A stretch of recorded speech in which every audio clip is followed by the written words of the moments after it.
महान साई भक्त श्री चकर अर्जुकावकर उन्होंने आत्मराम के निर्गुण निराकार स्वरूप से आत्मोन्नति द्वारा उजागर करके दुनिया के सामने रखा।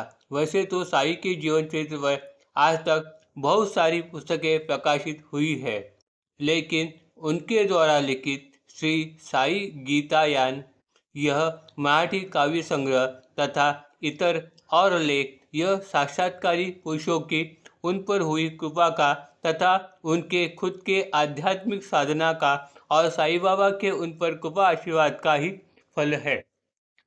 श्री चकोर आजगावकर को सन 1969 में श्री साईं बाबा से दृष्टांत प्राप्त होकर उनके जीवन में आमूलाग्र बदलाव हो गया।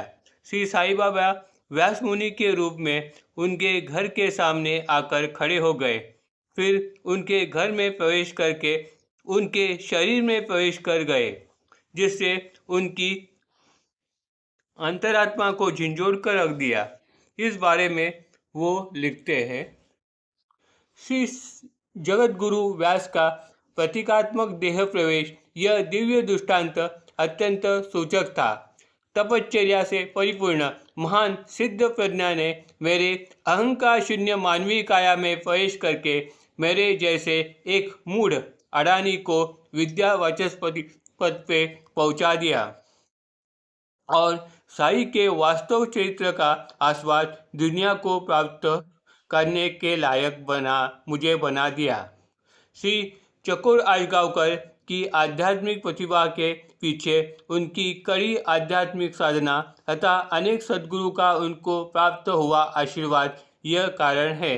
उन्होंने 1967 से गुरुनी महाराज के कृपा आशीर्वाद तथा योग्य मार्गदर्शन से कुंडलिनी योग साधना का आरंभ किया। कुंडलिनी शक्ति का योग कंठस्थल के ले जाके पिंड से ब्रह्मांड का साक्षात्कार उन्हें प्राप्त हो गया। इस तरह ईश्वरी कृपा प्राप्त होने के बाद उन्होंने अपनी प्रतिभा का इस्तेमाल पुरानी रीति रिवाज आध्यात्मिक कर्मकांड के खिलाफ तथा अपने गुरु की तरह सर्वधर्म समभाव तथा लोक जागृति के लिए किया। इस बारे में वो कहते हैं, ईश्वर का वास मंदिर तथा मस्जिद में नहीं। इस बात को सारे संतों ने एक मुख से दोहराया है।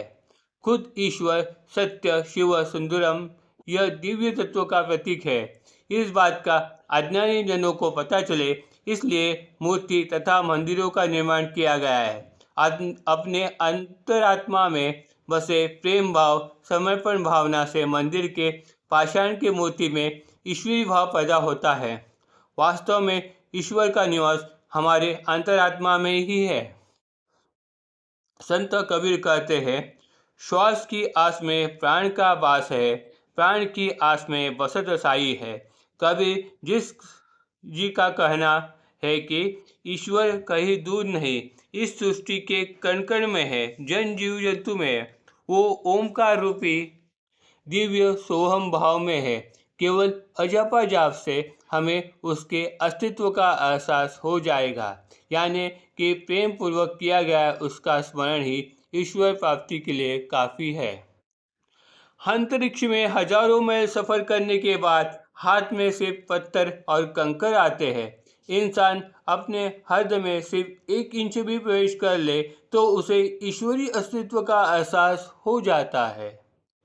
उत्तर भारत के साक्षात्कारी संत कबीर नानक, उन्होंने नवविचारवादी समाज सुधारक और समाज उद्धारक आध्यात्मवादी साक्षात्कारी महापुरुषों ने कर्मकांड विधि निषेध विहीन शुद्ध भक्ति का ईश्वर के प्रति प्रेम भाव तथा सामाजिक एकता तथा बंधुभाव का प्रचार प्रसार किया। इसलिए उन्होंने पद दोहे जैसे वाङ्मयीन लेखन तथा कथन का उपयोग किया। इसके विपरीत साईं बाबा ने लेखनी व वाणी के बगैर प्रत्यक्ष अनुभव तथा अपनी रहनी सहनी तथा बर्ताव से समाज को जन जागरूक करने का काम किया। इन संतों के समांतर ऐसा ही संसार में रहकर जीवन को मोक्षकार बनाने का सरल और ठेठ उपदेश किया। पंथभेद से परे, कर्मकांड से दूर, तंत्र मंत्र से विरहित शुद्ध भक्ति भाव या सर्वधर्म समभाव का उपदेश साई ने अपने कृति विचार आचार से किया। उनका भक्तों को दिया गया श्रद्धा सबूरी का मंत्र ईश्वर प्रति शरणागति समर्पण भाव विश्व बंधुता का कारण बन गया। Om Sai Ram. Please like and subscribe my channel.